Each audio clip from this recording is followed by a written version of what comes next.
a healthy nation, there is a kind of dramatic balance between the will of the people and their government, which prevents its degeneration into tyranny. Albert Einstein.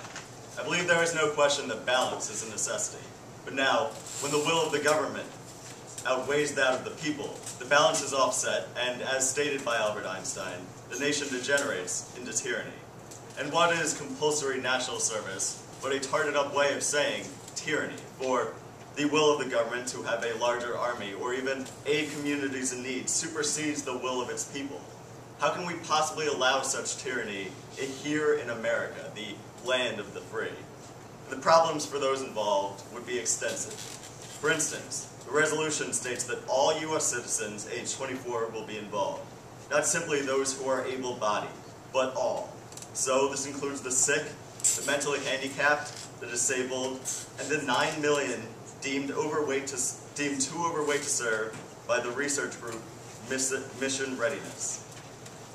This means, under this plan, that a U.S. citizen aged 18 to 24 with cancer, no matter what stage it is in, will be required to serve. A person with autism or cerebral palsy will be required to serve. A quadriplegic, a person with no use of their arms or legs, will be required to serve. The notion is, quite frankly, absurd. What would happen if this person happened to have children? Would you require a single parent to raise this child alone, or simply to have no contact with their parents whatsoever? According to the U.S. Center for Disease Control, 1/3 of girls get pregnant before reaching 20. 1/4 of these mothers will have a second child within 2 years of the birth of their first. In some areas, single motherhood exceeds 13%.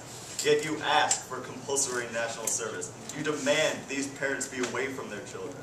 You demand these children be without their parents. Furthermore, there is the issue of education. Would you allow a person exemption from service if they attend college? Well, this would promote elitism. A 30-year study by the National Center for Education Statistics found an average of 12.6% of young adults from low-income families dropped out of high school. For high-income families, the number was less than 2%.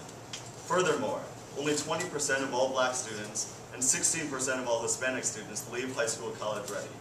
So the affirmative plan would either 1, stifle education, or 2, promote a divide between classes and races, as the poor, black, or Hispanic would be forced to serve, while the middle and upper classes would further their education.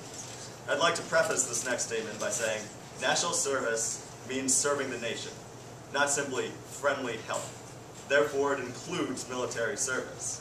And as far as requiring military service is concerned, the simple fact is that it is unnecessary. The United States is currently ranked second in the size of active military personnel with nearly 1.5 million. So if there is any problem in the United States military, it is not manpower, but effectiveness. For example, Mark Finelli, a corporal in the Marine Corps, said after serving in Iraq that his experiences there made him realize a serious talent deficiency, one that cannot be resolved by simply adding numbers. Instead, we could use just a fraction of the aforementioned potential trillions of dollars it would cost to pay these soldiers to better train the ones we have. The concept is time-tested.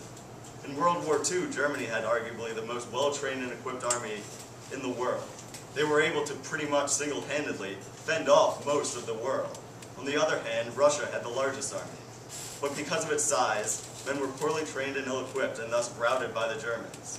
Though ultimately defeated, the Germans still had only half of the casualties of the Soviet Union.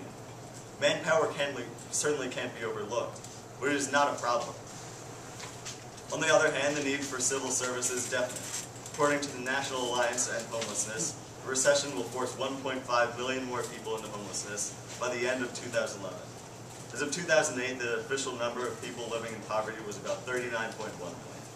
The government can attempt to force people into service, but in the long run, their attempts will be futile. Americans by nature feel resentment towards anything required of us by the government.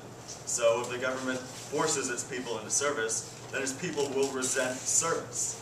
Rather, if people are taught the value of service from a young age, they will be more likely to continue throughout their lives, rather than just for a few years while a young adult.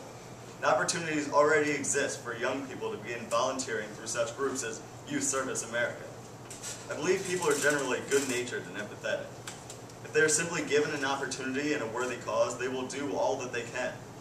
Furthermore, numbers can be significantly increased through incentives which already exist, such as a $4,000 tuition credit given to college students who volunteer at least 100 hours in a year, or companies paying their employees for time off of work to volunteer. So rather than have a population of short-term volunteers, the country could have a population of lifetime volunteers who actually enjoy serving and thus will do a better job of it. The American people tend to resist the government forcing them into anything, even if it is best for them. So rather than risk the potential massive protests and possible riots with something so impractical and unnecessary, we simply need to increase incentive and education to tap into young people's potential for service. Thank you. Vote negative.